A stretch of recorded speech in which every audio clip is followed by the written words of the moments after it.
ngasi ayuk phongba pause singdagi maroiba paw kharadan khangalga update thamjari more miat pung oire kuki militants ngi attack ta commando person ani laikhidre manga sokle laikhidraba security personnel singi haksang da katnaba leiribra laikhidraba personnel ani gi detail di an badal laikhidraba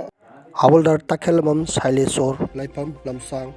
ani subade special commando gi rifleman wangkem somerjet laipam malum tulhal maka laikai अतोपा पाव अमना हुनबगी वा नते state लैंगाना कुमहै येंगलिब्रा Ibobi Manipur police की दमक लेपली हाइदुना तंपाकी मफम कयादा मैरागी खोंगसेट चटखरे थवालदा BSF personal Ahom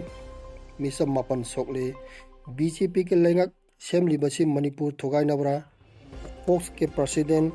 थोइदिंगजाम मनिहाना फोंदोखरे India अमसुंग Manipur की लैंगाक कदाइदा चटखरबगे कोकोमी cookie militant Singh अमसुंग PDF न चथबनी MCM मरी लेनदे अकन ममोंग condemn Tawi UNLF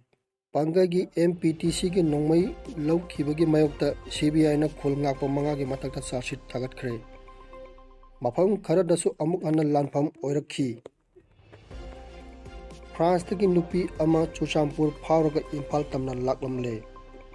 Singh चनबा चटपदा Kuki militants हाटोक पेख्रब इमुंग अहोंगे पाउदम इकोन कोनना हक्सांगी फिमुम सोक्सिलगा फंखिबा इमुंगी मियोसिंगना जामना पेनखिदे डबल इंजिन गे लैंगाक अखोइबो कयाम कुइना ngौदुना थंबिखिदुनो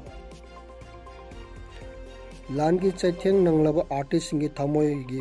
पाउदम आर्टिस्ट सिंगना ngamnanaba hotnaribani haiduna sinfam hongkhrabardi art हाइबसी लैहौखिगद्रा